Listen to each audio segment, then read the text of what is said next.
예수님께서 어느 날 제자들에게 물으셨습니다.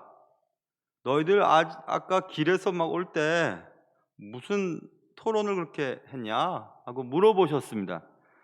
한국 성경에는 토론이라고 번역되어 있지요. 토론했냐? 그런데 사실 토론이라고 번역되어 있는 디알로기조마이라고 하는 헬란 말은 언쟁하다는 뜻입니다. 논쟁하다는 뜻이고 말다툼했다는 뜻이에요. 그래서 너희들 아까 길에서 막 올 때 뭐 이렇게 말싸움했는데 뭐 했냐? 뭐 때문에 싸웠냐? 이렇게 물어보시는 것입니다. 예수님의 그 물으심에 아무도 대답을 하지 못했습니다. 말하기 좋아하던 베드로도 또 예수 가까이 있었던 요한도 아무도 대답을 하지 못했습니다. 왜냐하면 예수님의 그 질문에 대답할 만큼 싸울 이유가 명확하지 않았다는 것을 그들이 알았기 때문에 그랬어요. 성경은 써 있죠. 그들이 말다툼하고 언쟁을 높이고 논쟁한 것은 누가 크냐라는 문제 때문이었다고 성경은 말씀하고 있습니다. 서열 문제였습니다. 사실 예수님은 제자들이 왜 싸웠는지 알고 계셨습니다.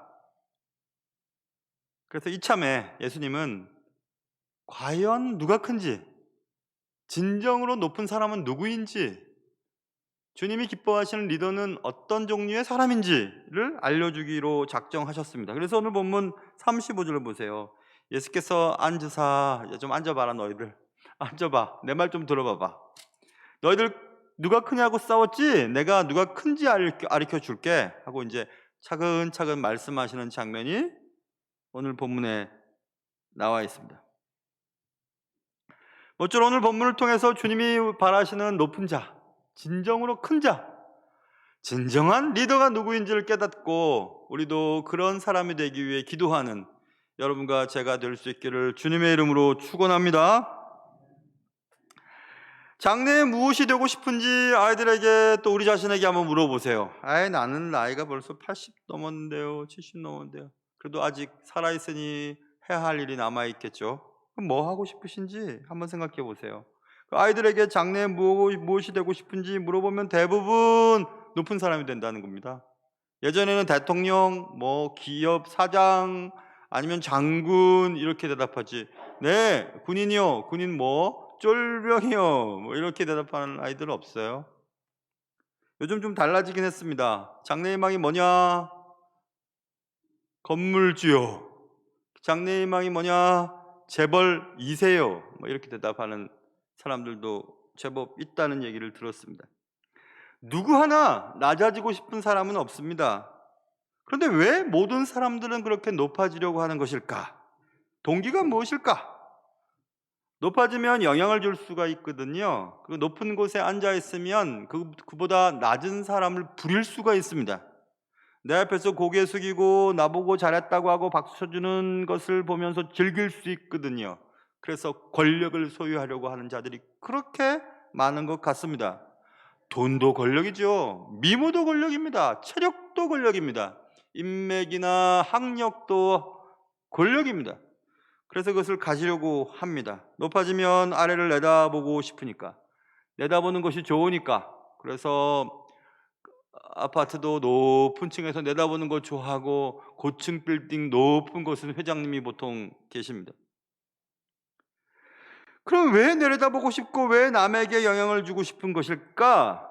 그것은 스스로가 자신은 귀중한 존재라고 하는 사실을 스스로 느껴보고 싶어서 그런 것은 아닐까, 이런 생각을 해보았습니다. 나는 너희들과 다르지. 좋은 백과 좋은 귀금속, 좋은 옷을 입고 다니는 것도 나는 너희들과 좀 달라. 이것을 드러내고 또 남들에게 인정받고 싶은 것입니다. 아이고, 이렇게 나이보다 젊으세요. 그 말도 그 말 들으면 좋으니까 그렇게 찌고째고 붙이고 하는 거죠. 여러분, 스스로가 자신을 귀중한 존재라고 느끼고 그래야만 살만하니까, 그래서 그렇게 하는 것입니다. 그런데 높아지려고 하는 것은 언제나 문제를 일으킵니다. 왜냐하면 높은 것은 좁고 높은 곳은 다 올라가려고 하니까 그냥 끌어내리고 부딪히고 싸우고 내가 높다 네가 높다 하면서 싸우는 것입니다.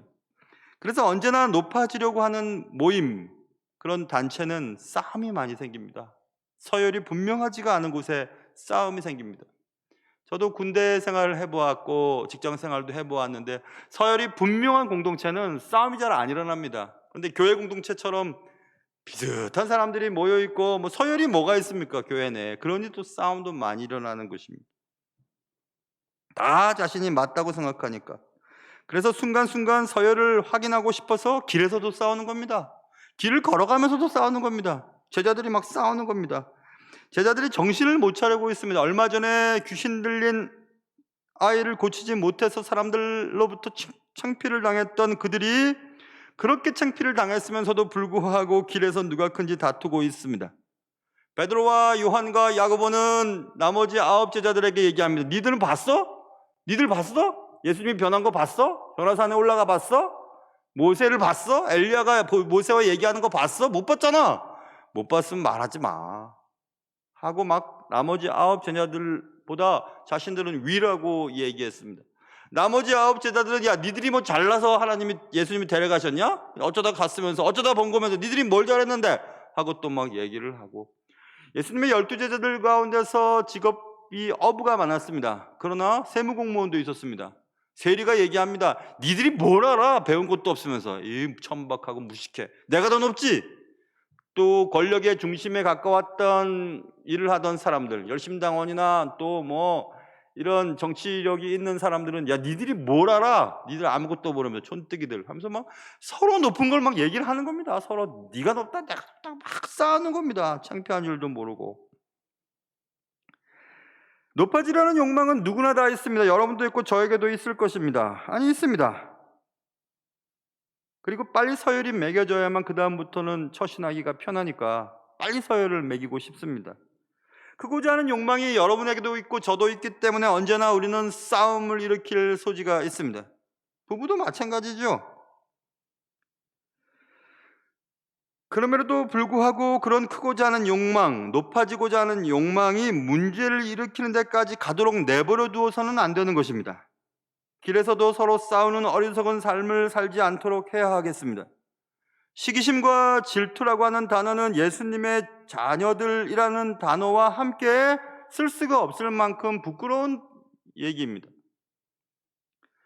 손녀와 놀아주다가 손녀가 막혀지던 장난감을 어떻게 집 엄마 아빠가 사다 놨습니다. 저희 집에 사다 놔서 그러면 이제 그 마켓 앞에 딱 가면 손녀가 물건 파는 아줌마예요. 그래서 뭐 필요하세요? 물어봐요.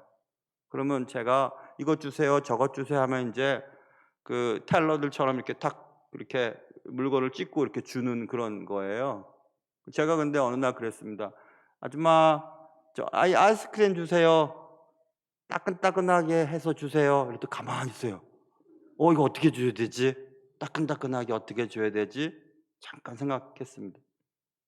그랬더니 또 그걸 또 잡아다가 전자레인지에 올려놓고 불을 이렇게 켜서 여기 있습니다 하고 또 줬어요. 멍청한 짓이죠. 여러분 따끈따끈한 아이스크림 뭐가 맛있습니까? 말도 안 되는 거지. 말도 안 되는 거 아닙니까? 근데 말도 안 되는 얘기를 해요 우리가. 그리스도인들이 왜 잘 싸웁니까? 그리스도인이 왜 시기합니까? 그리스도인들이 왜 질투합니까? 참 인간이 연약하죠. 참 연약합니다. 교회만큼 많이 싸우는데 어디 있습니까? 솔직히 말해서. 서열이 분명하지 않기 때문입니까? 아니면 예수의 사랑이 없기 때문입니까? 아니면 우리의 욕망을 신앙으로도 누릴 수 없기 때문입니까? 왜 그렇습니까? 결론, 예수를 잘못 믿기 때문이다. 이렇게 답을 내릴 수 있어요. 예수 잘 믿는 가정이 왜 이렇게 부부싸움을 많이 합니까? 예수를 잘못 믿기 때문입니다. 그거 말고는 없어요. 다른 말로 표현할 수가 없습니다. 여러분 시기심, 질투, 높아지려고 하고 싸우려고 하고 누가 크냐라고 내 주장이 맞다고 막 시끄럽고 떠들고 막 싸우는 것은 예수 믿는 사람들에게 안 어울리는 얘기입니다. 모쪼록 여러분과 저에게 누구나 가지고 있는 이 욕망, 크고자 하는 욕망, 높아지려고 하는 욕망, 남들보다 높아지려고 하는 욕망을 좀 자제하고 그리스도인답게 살 수 있는 은혜가 여러분과 저에게 있기를 주님의 이름으로 축원합니다. 누구나 가지고 있는 욕망, 이 문제 대해서 예수님은 진짜 큰 자가 누군지 아냐? 진짜 리더가 누군지 아냐? 라고 이제 말씀해 주십니다. 그리고 이렇게 말씀하시죠. 35절, 누구든지 첫째가 되고자 하면 무사람의 끝이 되며 무사람을 섬기는 자가 되어야 하리라 하시고, 되어야 하리라. 영어 성경에 보면 must라고 한 단어가 쓰였어요. 안 하면 안 되는 겁니다. 꼭 그렇게 해야만 된다고 말하고 있습니다. 높아지려고 하냐? 큰 자가 되려고 하냐? 낮아져야 돼. 끝이 되어야 돼. 이렇게 말씀하고 계십니다. 예수님은 제자들이 잊지 않도록 실물 교재를 사용하기로 작정하셨습니다. 그리고 그 실물 교재, 교육 보조 재료는 어린 아이였습니다. 36절, 어린 아이 하나를 데려다가 그들 가운데 세우시고 앉으시며 제자들에게 이르시되. 예수님은 어린 아이 하나를 데려다가 제자들 가운데 세우셨습니다. 그리고 그 아이를 안고 이제 말씀하시는 것입니다. 여기서 어린 아이는 우리가 간혹씩 들은 적이 있죠. 파이디온이라고 하는 헬란 말이죠. 파이디온은 인펀트나 혹은 타들러라고 하는 유아를 말해요. 유아. 막 이렇게 초등학생 학생들 정도가 아니라 아까 봤더니 이 단어를 봤더니 7세 이하의 아이들, 그러니까 입학하지 않은 아이들, 유아를 설명할 때 파이디온이라는 단어를 쓰는데, 이 작은 아이를 이제 아는 겁니다. 작은 아이를 안았어요. 안으면서 이렇게 말씀하셨습니다. 누구든지 내 이름으로 이런 어린 아이, 유아기죠. 이 아기를 영접하면, 아기와 영접하다는 말도 말이 안 되는 얘기거든요. 아기를 무슨 영접합니까? 아기들은 당대 사람들에게 있어서는 세컨드 클래스 시티즌 정도 되는 거예요. 1등 국민이 있고 2등 국민이 있고 3등 국민이 계열을 나눴는데 1등은 보통 장년 남자들이에요. 세컨드 클래스 시티즌들은 여자나 어린아이들입니다. 서드 클래스 시티즌들은 뭐 노예나 천박한 직업을 가진 자들이거든요. 분류가 되어 있었던 시대였습니다. 그런데 1등 국민들이 2등 국민을 영접한다는 겁니다. 권력가들을 영접하거나 높은 사람들을 영접하듯이 영접하라는 겁니다. 말이 안 되는 거죠. 영접하라. 그러면 날 영접하는 거다. 누구든지 또 나를 영접함이 아니요 나를 보내신 이를 영접합니다. 결국 어린아이, 아기를 잘 대우해주고 그를 섬기는 것은 하나님을 섬기고 하나님을 잘 대우하는 것이다. 이렇게 얘기를 했습니다. 제자들 아마 깜짝 놀랐을 겁니다. 말도 안 되는 소리죠. 어린아이라고 하는 이 대상을 통해서 주님이 말씀하고 싶은 것은 어린아이가 중요한 게 아니고 어린아이의 속성을 우리가 이해해야 됩니다. 자, 보세요. 어린아이를 영접하고 어린아이한테 잘해줍니다. 어린아이를 섬깁니다. 그렇다고 해서 그 어린아이가 그 고마움을 알고 우리를 섬기고 우리에게 대가를, 보상을 할 수 있는 존재가 아닙니다. 그렇다면 이제 답이 나오죠. 주님이 우리에게 바라시는 것은 우리가 상환할 능력이 없는 사람들을 위해 아무 조건도 달지 않고 그리고 아무도 알아주지 않는 낮아짐을 수행할 때 그런 자가 진실로 큰 자고 높은 자라라는 것을 지금 말씀하고 있는 것입니다. 내가 이만큼 잘해주면 돌아오는 게 있겠지, 이걸 기대할 수가 없는 존재예요, 어린아이는. 근데 그 어린아이에게 잘해주라는 겁니다. 상환 능력이 없는 자에게 잘해주라는 것입니다. 그래서 이참에 목회 사역으로 이 부분을 가지고 온다면 이렇게 이해할 수 있습니다. 여러분, 교회마다 교회 학교가 잘 되는 교회가 있고 안 되는 교회가 있습니다. 제가 보니까 그래요. 교회 학교가 잘 안 되는 교회는 어떤 사람들이냐면 윗분들도 잘못되어 있어요. 목사님이나 장로님들이 잘못된 생각을 가지고 계세요. 저는 이런 얘기도 들은 적이 있습니다. 직접 듣지 못하고 누군가에게 통해서 들었어요. 어떤 목사님이 그렇게 얘기하시더랍니다. 애들만 하면 뭐해? 시끄럽기만 하고 돈도 안 되는 걸. 이렇게 얘기했다는 거예요. 저는 목사님이 그런 얘기 하셨겠나, 다른 분이 얘기하셨겠지, 이런 생각이 들으면서도 마음이 착잡했어요. 왜 그런 생각을 할까요, 여러분? 왜 그렇게 생각할까요? 어린아이 사역이 왜 중요하다고 느끼지 않을까요? 그것은 도움이 안 되기 때문에 그런 거거든요. 재정도 도움이 안 되고 어린아이들 위해서 뭐 이것저것 하려면 너무너무 불편하고 막 그렇습니다. 얼마 전에 어떤 집사님이 교육자들 수고한다고 점심을 근사한 걸 하나 사주셨어요. 사주면서 교회에 감사하다고 얘기했습니다. 뭘 감사하냐 그랬더니 우리 교회 너무 좋대요. 뭐가 좋냐 그랬더니 아이들이 셋 있는데 이 아이들 이렇게 뭐 유년부 2년 공부하고 초등부 2년 공부하고 소년부 2년 올려가면서 이렇게 단계로 잘 이렇게 뭐가 잘 시스템이 되어 있어서 아이들이 그때그때마다 잘 믿음 안에서 잘 자란다는 겁니다. 그래서 우리 교회처럼 이렇게 2년 단위로 이렇게 끊어진 교회가 참 드문데 잘 됐다고. 제가 그렇게 얘기했습니다. 그거 나눌 때 되게 힘들었어. 그거 반대한 사람도 있었어. 그거 왜 그런지 알아? 그거 생기면 재정이 투입돼야 되잖아요. 새로운 부서가 만들어져야 하고 교육자가 청빙되어야 되고, 그러니 얼마나 그게 불편한 일입니까? 그러니까 반대했어. 반대한 분들 가셨어. 심지어는 다른 교회와 비교해서 뭐 이러니까 우리 교회는 지금 필요 없습니다 라고 얘기도 했었어. 그런데 설득하고 말씀드렸더니 다 이해하셔서 이제 했지. 쉬운 일이 아니었어 라고 얘기했습니다. 왜 그런 생각을 할까요, 여러분? 왜 교회마다 그런데 투자하지 않으려고 할까요? 대가를, 보상을 받을 수 없기 때문에 그래요. 교회 사역은 당장 뭐가 나타나지 않습니다. 그런 의미로 본다면 우리 교회는 정말 좋은 교회죠. 올해 우리가 교육자들 4분을 다시 청빙하고 오부 예배를 만들고 또 교구 사역을 강화시키기 위해 전도사님으로 교육 파트 전도사님을 좀 부탁을 드려서 교구 쪽으로 올리고 또 파트 사역자들 청빙하는 그런 대단한 결정들을 내렸죠. 여러분, 코로나 시대에 그런 교회가 어디 있습니까? 오히려 더 축소시키고 통합시키고 그렇죠. 그런데 우리 교회는 그렇게 할 수 있었어요. 장로님들의 적극적인 후원이 있으셨어요. 제가 계획은 물론 냈지만 장로님들 허락 안 하시면 못하는 일이죠. 근데 저는 100% 함께 했습니다. 그래서 저는 우리 교회 제가 다니는 것이 너무 좋아요. 저는 다른 교회 옮길 생각 없습니다. 우리 교회 다닐 거예요, 계속. 우리 자녀들이 잘 교육을 받게 한다는 것은 너무 좋은 일이거든요. 그런데 그걸 인건비로 생각한다니까요. 인건비로. 교육자들 사례비가 인건비입니까? 인건비예요, 그게. 교육비입니다, 교육비.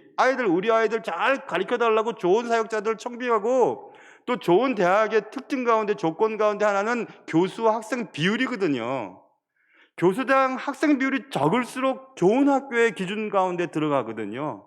한 사람이 다 할 수 있는데 뭐하러 자꾸 나누냐고 얘기한다는 것은 잘못된 얘기입니다. 그리고 인건비란 말 쓰지 마세요, 여러분. 무슨 인건비입니까? 우리 아이들과 우리 영혼을 돌보기 위해서 교육자들에게 우리가 최소한의 예우를 갖추는 것 정도지. 참 제가 답답한 것 있습니다, 이참에. 제가 다시 만약에 목회할 수 있는 기회는 없겠지만 다시 목회한다면 저는 제가 함께 사역하는 부교육자들을 최고로 대우하고 싶어요. 최고로 대우하고 싶어요. 아이들 교육도 잘 감당하고 돈을 좀 모아갖고 나중에 은퇴하면 살 수도 있을 정도의 그런 정도의 대우를 해주고 싶습니다. 그렇게 공부하고 그렇게 애쓰면서 여러분, 아이들 가르치고 집안의 가장이 한 200만 원 정도 돈 받고 그렇게 못 삽니다. 본인들 사시겠어요? 본인들 그렇게 사실 수 있으세요? 근데 왜 교육자들은 그렇게 하느냐 말입니다. 그래서 참 이상하다, 이상해. 왜 그렇게 하실까? 그런 생각을 제가 다른 교회들을 보고 생각을 한 적이 있습니다.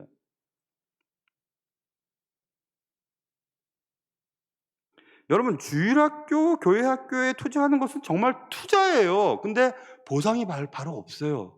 우리 때 보상이 안 돼요. 그런데 그런 자들을 섬기고 그런 자를 영접하는 것이 큰 자라고 주님 말씀하셨지 않습니까? 교회도 그런 겁니다, 여러분. 교회 학교에 투자를 많이 하고 또 여러분, 코로나 한 3년째 지금 접어들면서 교회마다 재정이 굉장히 어렵거든요. 근데 우리 교회는 재정이 초과됐습니다. 뭐 하라고 주님 주셨을까요? 흩어버리라고 주신 거지 않습니까? 그래서 우리는 3년 동안 선교부에서 많이 애쓰셨어요. 선교부에서 막 개척교회나 선교사님들 무조건 우리랑 관계 없어도 그런 분이 계시다면 다 도와드렸습니다. 뭐 1000단위로 막 도와드렸어요. 3번씩이나 그것도. 아무한테도 드러내지 않았죠. 기독신문이나 그 밖에 다른 데서 그것을 알까봐 저희들은 걱정했습니다. 드러내고 싶지 않았어요. 그러니까 얼마나 좋은 교회입니까, 여러분? 저는 우리 교회 계속 다닐 거예요. 제가 은퇴할 때까지는. 근데 그러려면 여러분, 하나님이 기뻐하시는 것이 무엇인가? 하나님이 원하시는 일이 무엇인가를 잘 알아야 됩니다. 주님은 섬김을 받아야 할 만한 사람들을 섬기는 것이 아니라 우리의 관심 밖의 사람들을 돌보는 것, 그들을 섬기는 것, 그들을 영접하는 것이 진짜 큰 자지, 이렇게 말씀하셨습니다. 사랑하는 성도 여러분, 올해는 좀 그랬으면 좋겠습니다, 여러분. 우리가 생각할 때 세컨 클래스 시티즌들은 누굽니까? 교회에서 말하면 어린이들, 또 다 은퇴하시고 크게 재정적인 또 경제 활동이 하지 못하시는 분들, 또 외국인 근로자들, 탈북 이주민들, 몸이 불편하신 분들, 그런 분들을 돕는 것이 교회가 해야 될 일이거든요. 그런 걸 잘해야 하나님이 기뻐하시는, 칭찬받을 만한 교회가 될 수 있거든요. 그러려면 이런 장비나 건물이나 이런 데 좀 최신식 안 해도 괜찮아요. 여러분, 제 친구 목사님들 다, 친구들은 다 거의 다 우리 교회처럼 음향이 이렇게 뒤떨어진 교회도 없어요, 사실. 이만한 규모의 교회에서는. 음향 전문가들은 다 그렇게 얘기합니다. 근데 왜 이런데 제가 손을 안 쓰는지 아세요? 이거보다 더 중요한 일이 더 있기 때문에 그렇게 지금까지 안 한 겁니다. 줄일 거 줄이고 쓸 때 쓰는 것, 그게 하나님 기뻐하시는 일 아니겠습니까? 근데 특별히 우리는 그런데 우선순위를, 재정을 투자하거나 에너지를 투자할 때 우선순위는 투자한 것에 반대급부가 잘 나오는 곳에 투자하고 싶어 해요. 우리는 대부분 그렇습니다. 자녀들 왜 공부 열심히 시키려고 하세요? 좋은 학교 보내려고 하세요? 좋은 데 보내야 나중에 좀 받을 게 있을 거 아니겠습니까? 그래서 그런 거 아니에요? 전 그렇던데요. 우리 막내한테 제가 자주 얘기합니다. 막내야, 너는 아빠랑 같이 살자. 맨날 얘기해요. 제가 언젠가 말씀했죠. 민서야, 나 아빠랑 살자. 아빠랑 살자. 맨날 그랬더니, 알았어요, 아빠. 좋은 요양원 만들어 둘게요. 알아볼게요. 그래서 제가 또 얘기했습니다. 아, 민서야, 난 거 말고 아빠 나중에 아빠 은퇴하면 아빠 연금도 없으니까 나중에 있잖아, 200만 원씩만 줄래? 200만 원씩? 그거 왜 그러는 거예요, 여러분? 왜 그래? 나중에 바라는 게 있으니까 아이들 기르는 거 아니에요? 좋은 학교 보내고 싶은 거 아니겠습니까? 그냥 아무 보상 없이 여러분 아이들 기르세요? 아무 보상 없이? 그런데 왜 우리는, 야, 너 키울 때 얼마나 엄마 고생했는데, 이런 얘기 왜 하죠? 엄마 쓸 거 안 쓰고 그랬는데 배신감 느끼고 왜 그렇습니까? 그 바라는 게 있기 때문에 그렇죠. 근데 그렇게 하지 말라는 겁니다. 부부간에도, 부모 자식 간에도 그렇게 하지 말라는 거예요. 오히려 전혀 돌아올 게도 없는 사람들에게 더 잘해주는 것, 그것을 주님이 바라고 계시거든요. 교회도 그래야 됩니다. 여러분의 인생도 그러면 좋을 것 같아요. 저도 그렇게 하려고 애를 쓰겠습니다. 희생은 귀한 거죠. 그러나 대가 없이 희생하는 것은 귀하다 못해 위대한 것입니다.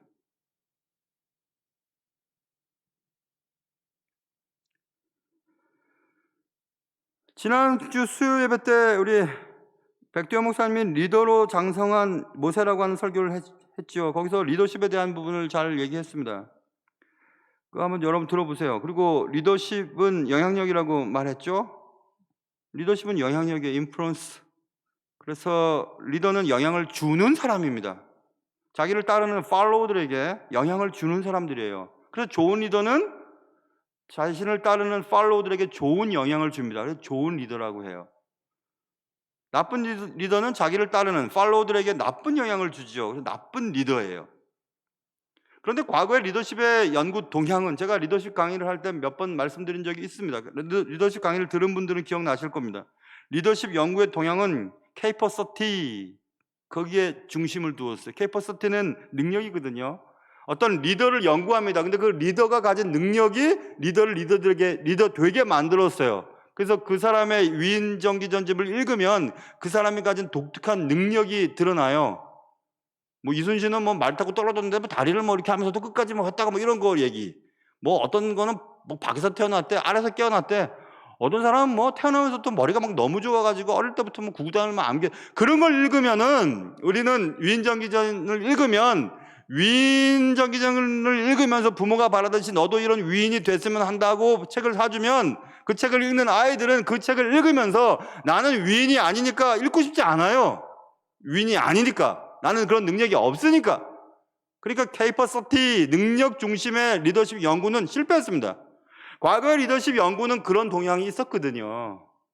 리더가 가진 능력을 연구함으로 리더가 가진 그 능력을 우리도 소유하면 우리도 능력이 능력을 얻을 수 있고 그런 영향을 미칠 수 있으니까 그럼 나도 리더가 될 수 있겠구나라고 하는 결론을 내리려고 학문의 그 추이가 그렇게 움직였습니다. 그러나 제가 공부할 때만 해도 기독교 리더십은 케이퍼 서티는 뒤로 젖혀뒀습니다. 그리고 리더십 연구의 동향이 캐릭터로 돌아갔거든요. 캐릭터는 인격이거든요. 그 사람이 가진 인격입니다. 인격 중심으로 연구되어졌습니다. 그러나 그 인격조차도 잘 연구에 들어가면 크리스천 리더십에서 3C 얘기를 많이 하거든요. 세 가지의 C예요. 영어에 C자 들어가는 단어 3개를 놓고 크리스천의 리더십의 조건 3가지 얘기를 합니다. 여러분 들으신 적 기억나세요? 제가 주일학교 교사 강의 때나 언제 때 말씀드린 적이 있는데 첫 번째 C는 카리스마예요. 카리스마는 헬란 말에서도 왔고 영어에서 charismatic이라고 하는 단어로도 쓰이죠. 카리스마는 은사예요. 선물이에요. 선물은 하나님께로부터 받는 거예요. 자기가 노력해서 얻는 게 아니에요. 그래서 어떤 사람은 외모가 좋고 어떤 사람은 키가 크고 어떤 사람은 음성이 좋고 어떤 사람은 머리가 타고나고 좋고 어떤 사람은 기가 막히게 암기가 뛰어납니다. 그거 타고났죠. 타고난 것이 사람에게 영향을 줄 수 있습니다. 리더가 될 수 있는 자질을 갖고 태어났어요. 맞죠? 그러니까 리더의 자질 중에서 카리스마는 굉장히 중요한 요소인 것은 맞습니다. 하나님 주시는 카리스마, 그리고 인간이 노력해서 얻는 능력, 컴피턴스라고 하는, 컴피턴스는 인간이 노력해서 얻는 것입니다. 제가 언젠가 그런 얘기를 했던 적이 기억이 나는데 수업 시간에 제가 영어가 좀 딸리니까 영어로 이렇게 레포트를 쓰고 학점이 별로 좋지 않아서 교수님한테 갔습니다. 마리오티니 교수님이라고 아직도 제가 다닌 학교에 석좌 교수로 계시더라고요. 몇 달 전에 제가 인터넷 들어가 봤는데 구약학에 아주 탁월한 분이시죠. 브라질계 미국 분이신데 교수님 저는 외국 사람이 이 정도 좀 이해해 주시고 이런 거 좀 틀린 거 좀 봐주시면 이렇게 해가지고 이제 갔었었는데 가만히 들으시더니 마리오티니 교수님 하시는 말씀이 외국인이라고? 그래서 영어가 좀 딸린다고? 나도 외국인이야.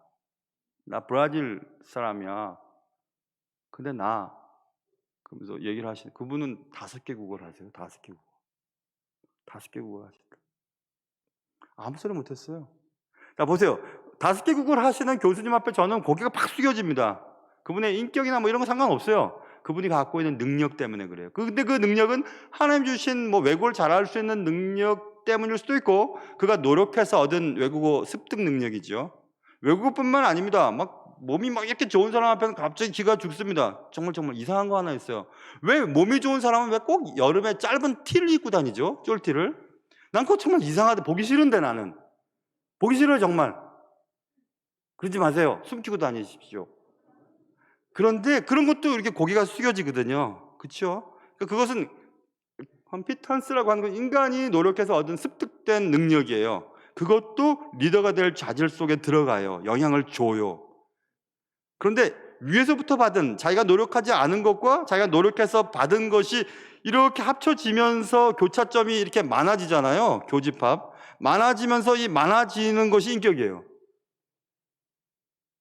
하나님이 주신 것과 자신이 노력한 것들이 점점 확대되어 가면서 교집합이 늘어나고 그 양쪽이 다 관계되는 것. 그게 인격이거든요. 그러니까 그 그리스도인의 인격은 하나님이 주신 것과 자신이 노력한 것이 묘하게 맞아떨어질 때에 인격이 형성되는 것입니다. 그래서 그 인격을 연구하는데 그 인격의 핵심에 뭐가 있냐면 오늘 본문에 섬기는 것이라고 주님이 말씀하시는 거예요. 그러니까 리더는 하나님이 주신 것이 많을수록 자기가 노력해서 얻은 것이 많을수록 그 자신이 가지고 있는 속성, 인격을 남을 위해 사용할 때 리더가 된다는 거예요. 다른 사람을 섬기는 일에 사용할 때 참된 리더라고 주님이 말씀하시고 이해하신다는 것입니다. 근데 보통 우리는 가진 것이 많고 누리는 것이 많으면 부리려고 해요. 섬기려고 안 합니다. 높아지려고 하고 내리깔죠. 너희들은 나랑 달라. 나는 너희와 달라. 아닙니다. 주님이 말씀하시는 것은 가질수록, 높아질수록, 그리고 많이 가졌을수록, 그리고 권세를 누릴수록 그것을 섬기는 일에 누구를 위해서요? 상환 능력이 없는 대상에게 무조건적으로 보상을 바라지 않게 섬겨라. 그런 자가 진짜 리더다 이렇게 지금 주님이 말씀하신 것입니다. 우리의 생각과 얼마나 다른지요. 너무 다르죠. 너무 다릅니다. 그러니까 주님이 말하시는 것은 섬기는 인격을 갖춘 자라고 지금 말씀하고 계시는 것입니다. 첫째가 되고 싶은가, 높아지고 싶은가, 리더가 되고 싶은가, 그럼 먼저 끝이 되고 낮아지고 섬기는 자가 되어야 된다는 것을 말씀하시면서 오늘 우리는 30절부터 읽었죠. 30절부터 32절까지는 오늘 설교 속에서 어떤 위치를 차지하고 있는가, 리더에 대한 얘기를 하시면서 30절부터 32절에 문을 여는 것 같은 어떤 구절이 있으면 그것은 주님께서 앞으로 내가 어떻게 될 것인지를 말씀하셨어요. 그것은 사람에게 죽임을 당하고 죽은 지 3일 만에 살아나리라는 것을 말씀하셨는데 그 말씀을 깨닫지 못했다라고 시작하면서 그 다음에 이제 이 얘기를 하시는 거거든요. 이 말은 하나님의 아들이신 그가 사람의 손에 넘겨져서 사람에게로부터 죽임을 당했다. 그런데 하나님이 그를 살리셨다. 이 말이거든요. 그럼 뭐냐? 하나님의 아들이 사람에게 죽임을 당했어? 십자가의 형틀에서 죽으셨어? 그랬더니만 영광의 멸관을 주님이 씌워주셨습니다. 그걸 지금 말씀하시는 거예요. 그러니까 낮추면 높아진다? 그걸 지금 말씀하시고 33절부터 그런 자가 누군지 아냐? 어린아이 같은 자, 섬기고 영접하는 자지. 첫째가 되고 싶으면 끝이 되어야 되지. 섬김을 받으려면 먼저 섬겨야 하지. 그것을 지금 주님이 말씀하시는 것입니다.